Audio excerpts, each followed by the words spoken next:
श्री कृष्ण गोविंद हरे मुरारे, हे नाथ नारायण वासुदेव।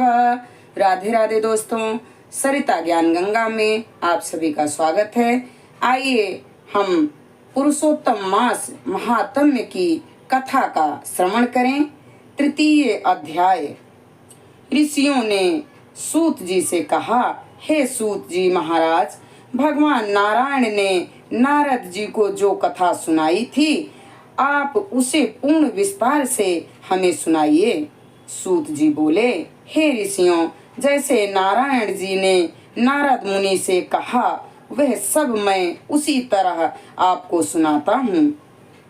भगवान नारायण ने कहा, हे नारद, महाभारत के युद्ध से 14 वर्ष पहले दुर्योधन और शकुनी ने जुए में छल करके धर्मराज युधिष्ठिर से सब कुछ छीन लिया था।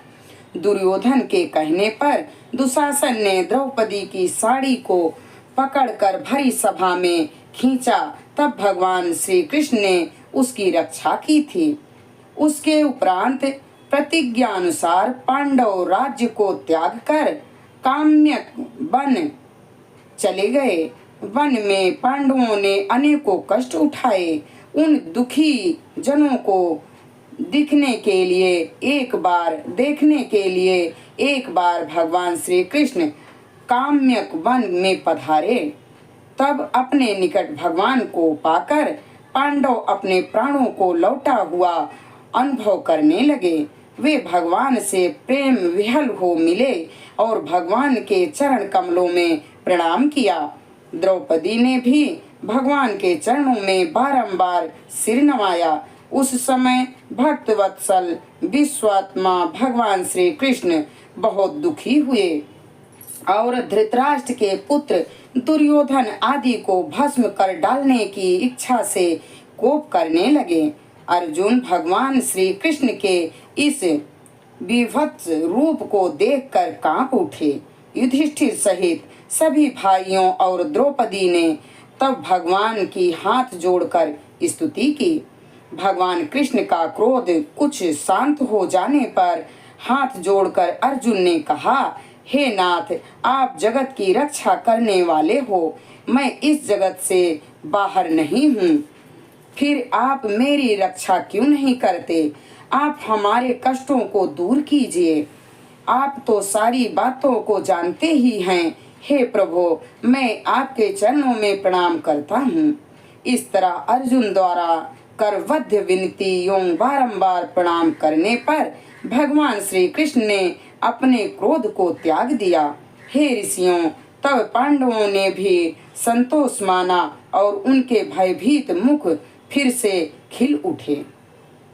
श्री नारायण ने नारद जी से कहा, हे नारद, भगवान को प्रसन्न देखकर अर्जुन ने भगवान श्री कृष्ण से ठीक यही प्रश्न किया था जो आपने मुझसे किया है।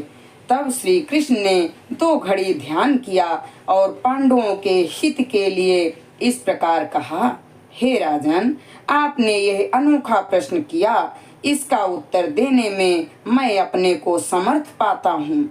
चैत्राधिक मास पक्ष नाड़िकाएं याम त्रयाम ऋतु गुहुर्ते उत्तरायण दक्षिणायन वर्ष युग परार्ध अंत और इनसे भी परे नदी सामुक्त झील कुएं बावड़ी पल्लव निर्झर लता वृक्ष औषधि वृक्ष बांस वृक्ष वनस्पति पुरग्राम नगर पर्वत आदि सब के सब मूर्तिमान हैं और आपने अपने गुणों के कारण ही पूज्य हैं।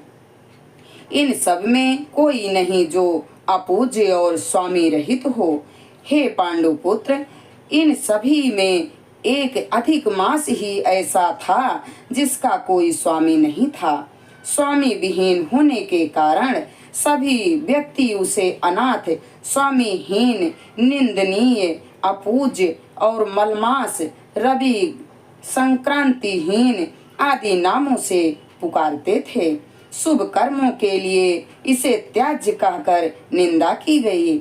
ऐसे निंदा एवं अपमान के वचन सुनते सुनते अधिक मास तेजहीन, निरोगी और दुखी रहने लगा। फिर अत्यंत चिंतित होकर वह मरणासन्न हो गया। तब अंत में किसी प्रकार अपने मन को समझाकर वह मेरी शरण में आया। हे अर्जुन, वह वैकुंठ में आया और मुझे साष्टांग दंडवत किया। मेरे दर्शन पाकर उसने करबद्ध हो अपने नेत्रों में अश्रु भरकर मुझे अपनी करुण कथा सुनाई। तृतीय अध्याय संपूर्ण हुआ। हरे राम राम राम हरे हरे, हरे कृष्णा कृष्ण कृष्ण हरे हरे। लीला पुरुषोत्तम भगवान श्री कृष्ण के चरणों में प्रणाम करते हुए हम अपनी वाणी को यहीं पर विराम देते हैं। आगे की कथा अगले वीडियो में। जय श्री कृष्ण।